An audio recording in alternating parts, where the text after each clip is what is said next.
life has no walls. Not your job, not your past, not the people who hurt you, your mind. Every day, thousands of thoughts move through your head. Most of them are not chosen. They arrive on their own. A delayed text changes your mood. One criticism echoes in your mind for hours. A single setback convinces you that everything is falling apart. And without even noticing it, your emotions begin making decisions for you. Here's the disturbing part. Most people never realize it's happening. They spend years believing their fears are facts. Their insecurities become identity. Their habits become destiny. They call it, "That's just who I am." But what if the person you think you are is nothing more than a pattern of conditioned reactions? What if your anxiety is not a permanent trait? What if your anger is not strength? What if your need for approval is not human nature, but a chain you've worn for so long you no longer feel its weight? More than 2,000 years ago, a philosophy emerged to challenge one dangerous belief: the idea that life controls us. Its followers faced poverty, betrayal, exile, humiliation, and death. Yet many of them possessed something most people today spend their entire lives searching for and rarely find: inner freedom. Not because their lives were easy, but because they mastered something far more important than circumstances. They mastered themselves. And once you understand what they understood, you'll begin to see your struggles differently. The stress that consumes you, the opinions that control you, the setbacks that destroy your momentum, the fears that quietly shape your choices. None of them hold as much power as you've been taught to believe.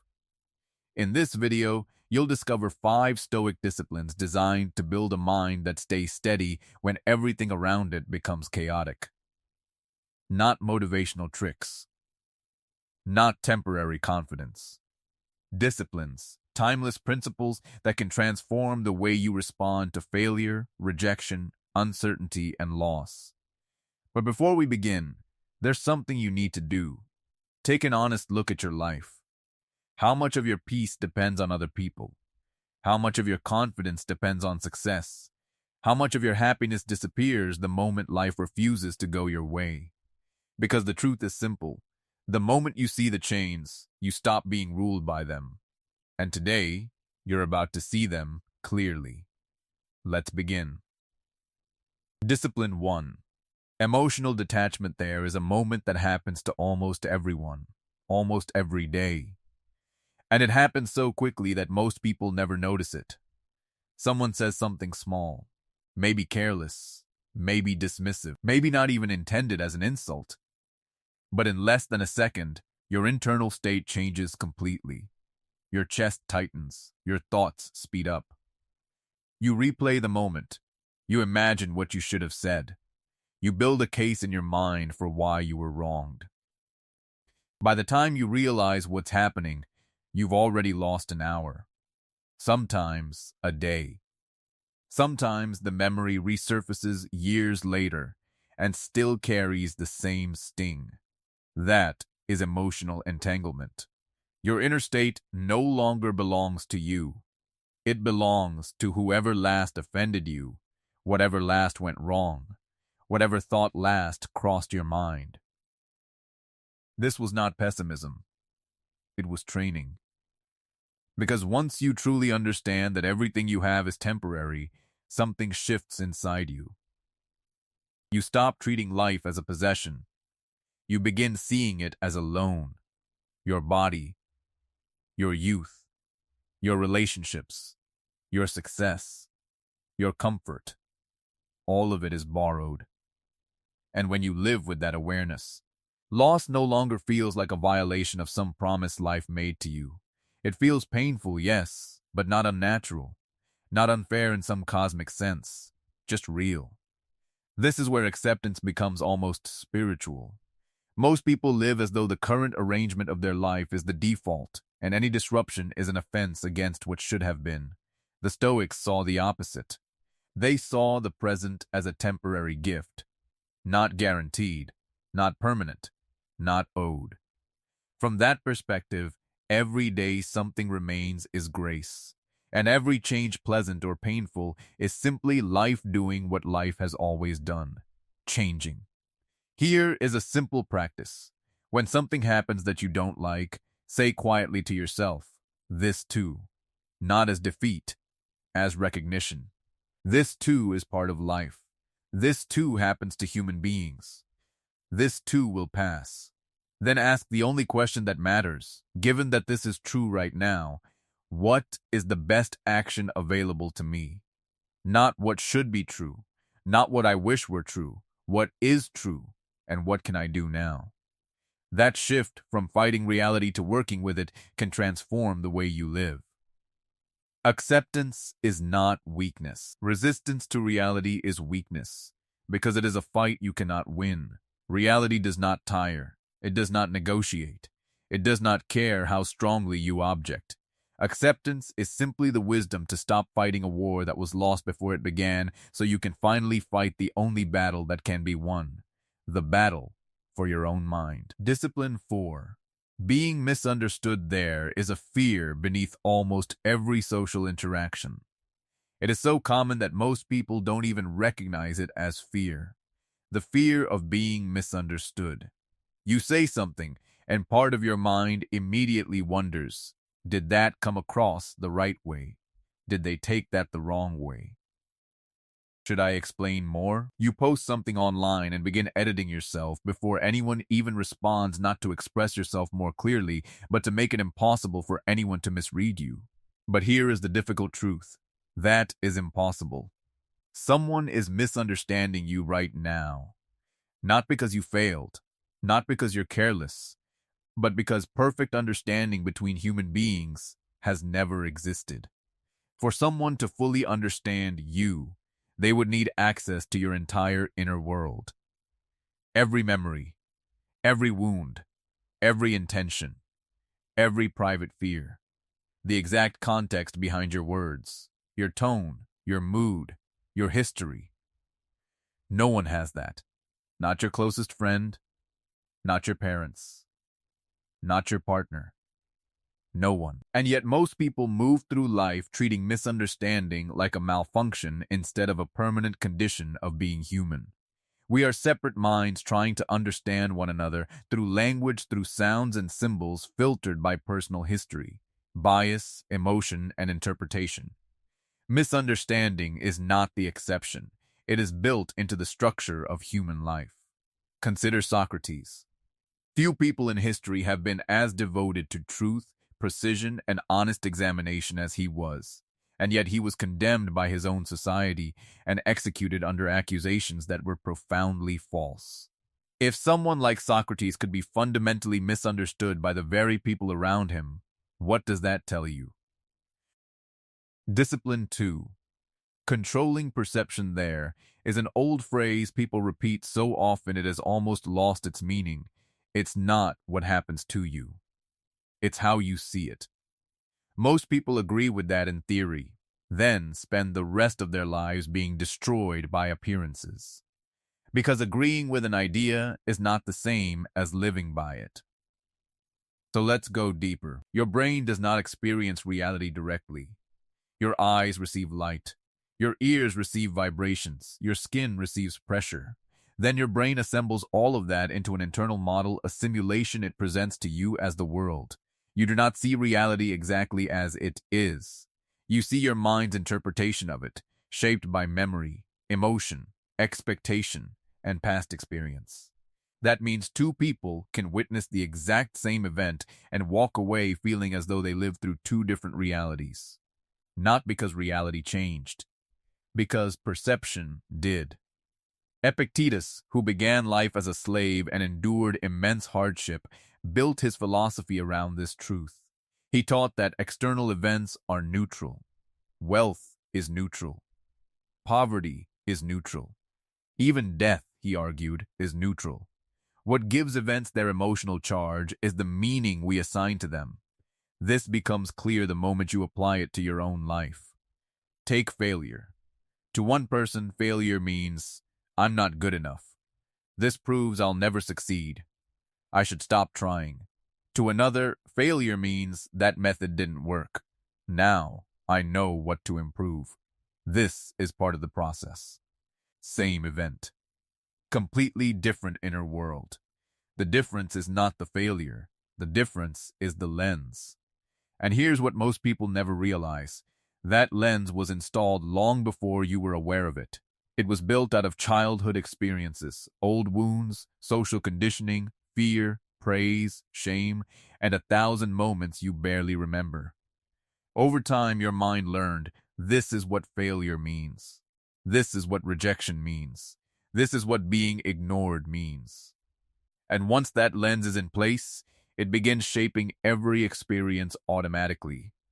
That is why the discipline of controlling perception is so powerful. It is not about positive thinking. Positive thinking can still be a distortion. It is still a lens, just a more flattering one. The Stoic goal is not blind optimism. It is clarity. The ability to see the event and then separately see the interpretation you're placing on it. That separation changes everything. Imagine you were passed over for a promotion. The bare event is simple, someone else got the role. But immediately, the mind starts talking, I'm not valued here. I'll never move forward. Maybe I'm just not enough. Notice something important. None of those are facts. They are interpretations, stories, and because they arrive so quickly, you experience them as truth. But once you see them for what they are, you realize something liberating. They are not reality. They are options. And if they are options, you can choose differently. You might say, this role wasn't the right fit. Now I have information about what this environment rewards. This disappointment can help me make a better decision. Are those stories guaranteed to be true? No, but neither were the first ones. That is the point. Perception is not neutral. It is creative. It shapes the emotional world you live inside. And this leads to a far deeper question. What does it actually mean to be free? Most people think freedom means having no restrictions, being able to do whatever you want. The Stoics saw it differently. They believed the only freedom that truly matters is freedom of mind. Because external life was never fully yours to control in the first place. Circumstances shift. People change. Health declines. Fortune turns. But your judgment, your interpretation, your response remains the one place freedom is possible. It tells you this: no amount of clarity can guarantee correct perception. And strangely, that should free you. Because once you accept that being misunderstood is unavoidable, you stop performing. Think about how much of your life is spent managing perception. The way you speak at work, the version of yourself you show online, the words you rehearse in your mind, the explanations you give that nobody asked for. All of it driven by one belief: if people understand me correctly, then I'll be accepted. But underneath that is something older: the fear of rejection. For ancient humans, rejection from the group could mean danger, isolation, even death. That fear still lives in your nervous system. But in modern life, being misunderstood by a stranger online, or even by someone close to you, rarely carries the danger your body reacts as though it does. The fear is ancient. The stakes are often small. So you have two choices. Spend your life trying to control how you are perceived, a battle you cannot win because perception happens inside other people's minds. Or accept that some people will misunderstand you no matter what you do and redirect your energy towards something you can actually control. Who you are. Not who people think you are. Who you are. Marcus Aurelius wrote that it is enough to live according to your own nature and let that be your guide. He was not saying, never explain yourself. He was saying, do not make your peace dependent on universal understanding. Because that was never possible. Think of a real-life example. You leave a job, end a relationship, change your beliefs, start over. The people around you misread your motives. They think you are selfish, impulsive, ungrateful, weak. You feel the urge to explain, to justify, to make them see it the way you do. And sometimes you spend years doing exactly that. But what if they never fully understand? What if your choice can still be right, still be honorable, still come from integrity even if others never agree with it? That is the discipline. To let your actions be guided by honest judgment, and to let other people's interpretation belong to them. Ask yourself this the next time you feel compelled to explain. Am I doing this because clarity will improve the outcome, or because I'm uncomfortable being seen incorrectly? If clarity will help, speak once. Clearly, calmly, then let it go. If the impulse comes from anxiety, recognize what is really happening. You are trying to control what was never yours to control. And that discomfort can be endured. You do not need to fix every false impression.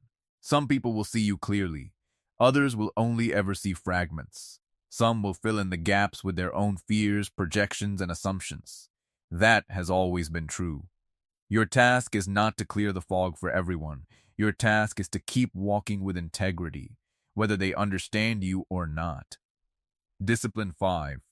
Silence in a world flooded with noise. There is something almost rebellious about silence. A person who does not rush to speak, who listens, who observes, who absorbs, who chooses not to react. Not because they have nothing to say, but because they do not feel compelled to say it. Most people experience silence as discomfort. Watch any conversation pause for a few seconds and someone will usually rush to fill it. A joke, a comment, a distraction, anything to break the tension. In conflict, silence feels even harder. When someone insults you, doesn't silence feel like defeat?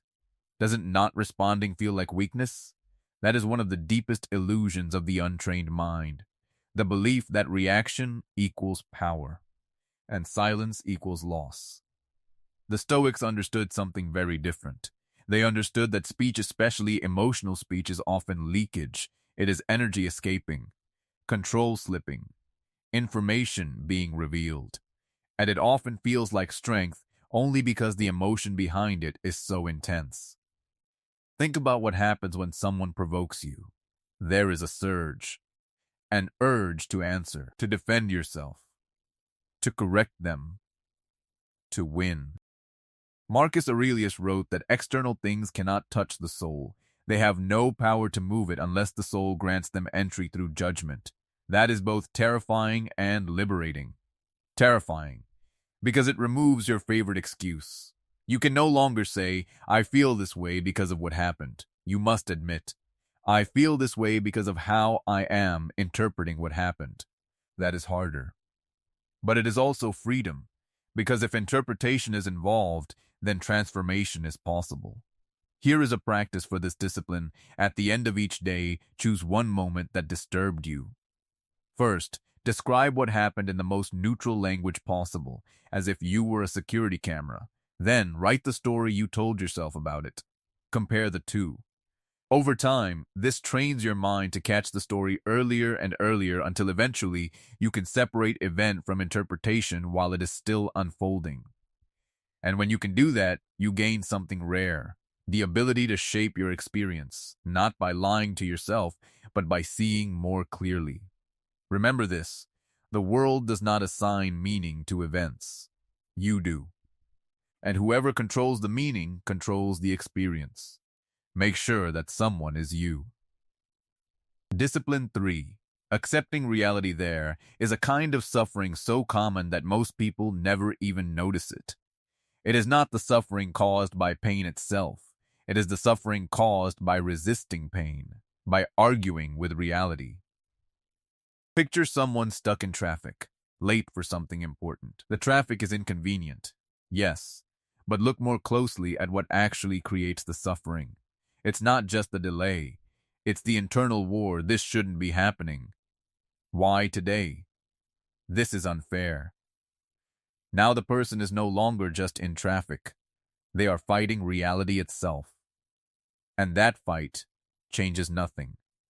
The cars do not move faster because you resent them. The only thing that changes is your internal state. This is where the Stoic discipline of acceptance begins. And it is one of the most misunderstood Stoic teachings of all. People hear acceptance and assume it means weakness, passivity, giving up. But Stoic acceptance is not surrender. It is alignment. It is the decision to stop wasting energy on what already is, so you can direct that energy toward what can still be done. The Stoics divided life into two categories: what is within your control and what is not. Within your control, your judgments, your effort, your choices, your character, your response. Outside your control, other people's opinions, the past, the weather, the economy, other people's choices, and much of what happens to your body and circumstances. Most suffering comes from confusing these two categories. We spend enormous energy trying to control what was never ours to control, and far too little energy mastering what actually is. Epictetus said it plainly. People are disturbed not by things, but by their insistence that things should be different. Read that carefully. Not the thing itself. The insistence. Think about how often this appears in relationships. Someone in your life keeps disappointing you. A parent, a partner, a friend. They remain critical, absent, selfish, closed off, whatever it may be. And for the 100th time, you wish they would finally change. You tell yourself this is hope, that staying emotionally attached to a better version of them is loyalty. But often, it is not hope. It is resistance to reality.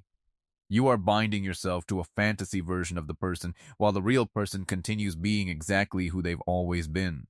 And each time they fail to become the version you imagined, it feels like a new wound. Acceptance does not mean approving of harmful behavior. It does not mean staying where you are mistreated. It means seeing clearly what is true now, instead of exhausting yourself in conflict with what you wish were true. That clarity is what makes intelligent action possible. There is another level to this discipline, and it touches something even deeper: impermanence. The Stoics thought often about death not to become morbid, but to become lucid. Marcus Aurelius reminded himself constantly that he could lose everything at any moment: his status, his health, his loved ones, his life. In a very real sense, you are being operated by the world around you. The Stoics had a word for the alternative. They called it apatheia. Not apathy in the modern sense. Not numbness. Not indifference. Freedom from being ruled by passion. Not the absence of feeling, but the absence of enslavement to feeling. Marcus Aurelius, arguably the most powerful man in the world at the time, wrote constantly about this struggle. Not because he was naturally calm, but because he wasn't. The writings we now call meditations were not speeches to the world. They were reminders to himself. Again and again, he returned to one idea. What disturbs us is not the event itself, but the judgment we attach to it. And that is the deeper truth most people never see. Emotional reactions are rarely responses to reality itself. They are responses to the story your mind tells about reality so quickly that you mistake the story for the truth. Someone cuts you off in traffic. The event is simple: a car changed lanes. But instantly, the mind adds meaning. That person is selfish. That was disrespectful. They don't care if they hurt someone. Now you're no longer reacting to a lane change. You're reacting to an entire narrative your mind created in a fraction of a second. This is where most people fail. They think the goal is to control emotion after it appears. They try to calm themselves down after the storm has already begun. But by then, the storm is already in motion. Emotional detachment is not about suppressing emotion. It is about catching the story before it becomes suffering. Think about how this works in modern life. Someone leaves a cruel comment on something you posted. Within seconds, your mind decides what it means about you, about them, about your worth. You feel angry, embarrassed, exposed. You spend an hour drafting responses, deleting them, rewriting them, imagining their reaction. All of that over a few words from someone you will probably never meet. Or think about relationships. Someone you love pulls away. They become distant. They respond differently than usual. Immediately, your mind starts building meaning. I'm not enough. I did something wrong. I'm going to be abandoned. And suddenly, you're not just reacting to one moment. You're reliving every old wound it touched. This is the paradox the Stoics understood. The things that disturb you most often have the least actual power over your life. A stranger's opinion cannot take your health, your values, your future, or your character. Yet it can ruin your entire evening if you let it. Meanwhile, the things that truly shape your life, your habits, your discipline. Your choices often go unnoticed because they don't trigger intense emotion at all. Properly understood, emotional detachment is not coldness. It is precision. It is the ability to feel the right amount, for the right amount of time, about the things that truly matter, and to let everything else pass through you like wind through an open window. Not blocked, not fought, just passing through. Seneca once described the ideal person as someone who receives insults the way a cliff receives waves. The waves crash, they make noise, they throw up spray, and then they disappear. The cliff remains. Not because the cliff denies the waves, but because its existence is not defined by them. And underneath all of this lies a deeper question. What is the difference between you and the things that happen to you? Most people cannot answer that, because they've never separated the two. Their identity is made up of reactions, victories, losses, opinions, and pain, mixed together so completely that they no longer know where the event ends and the self begins. But there is a self beneath all of that.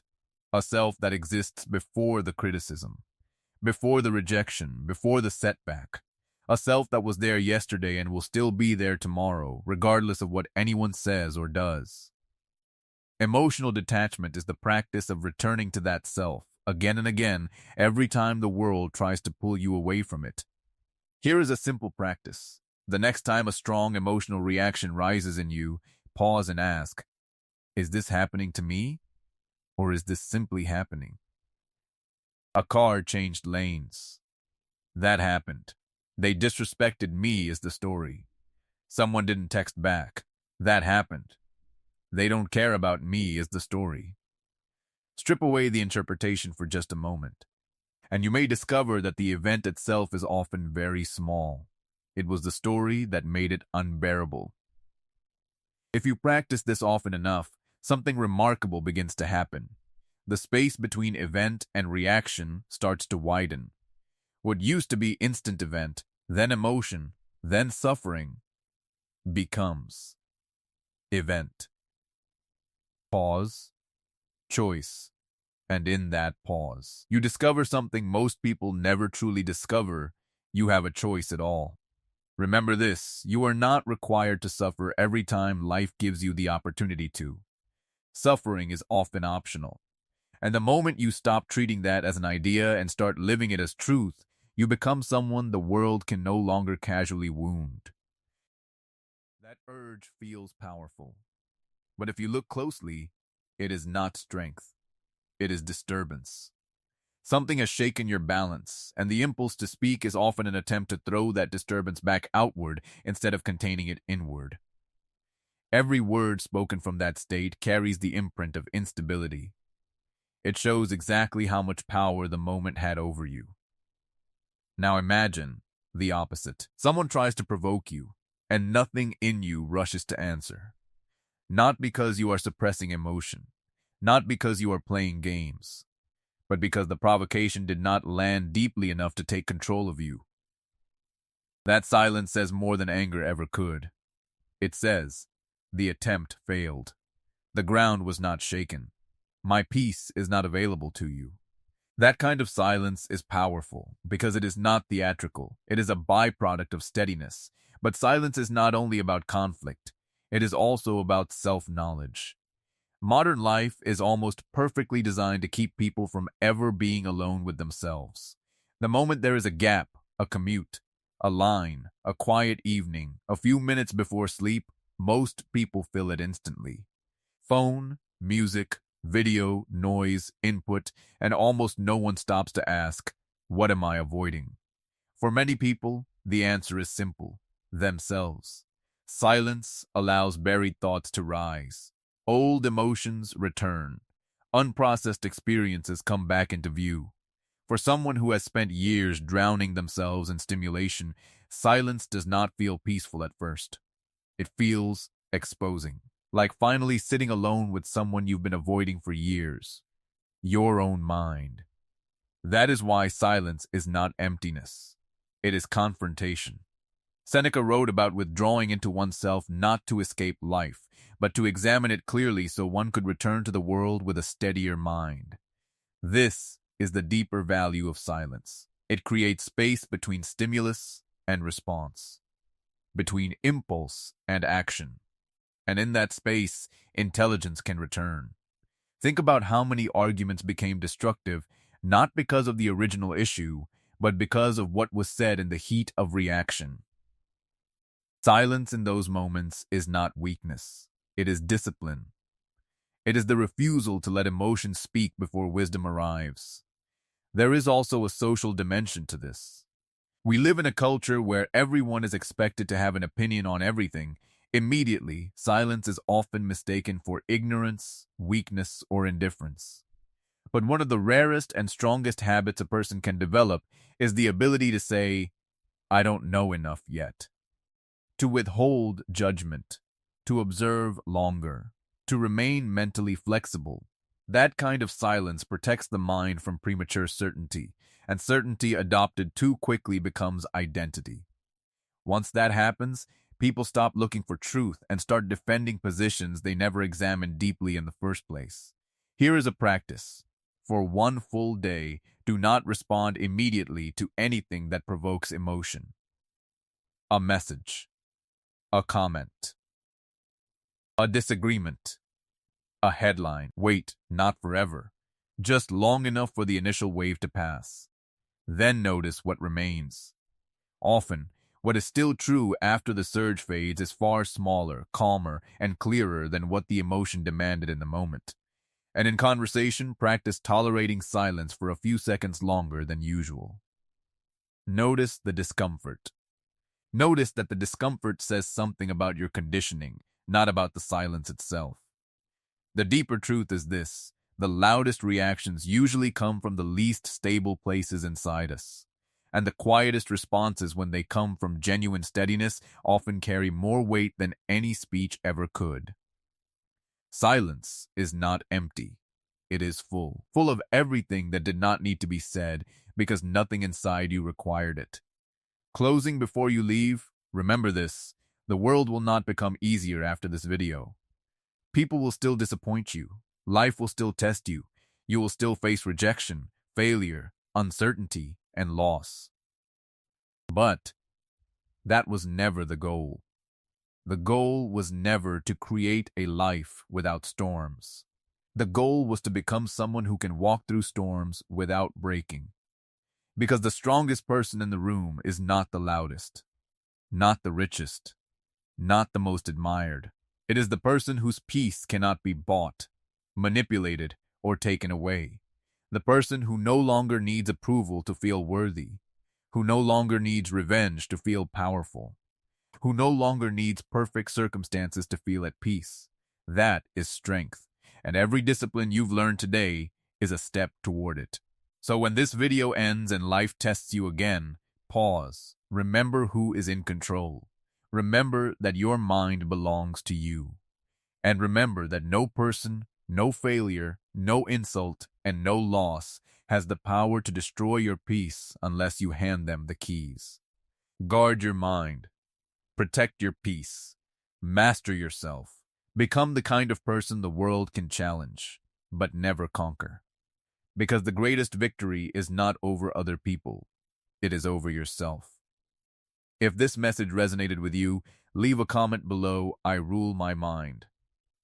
And I'll see you in the next video. If you want, I can also make this into one of these versions.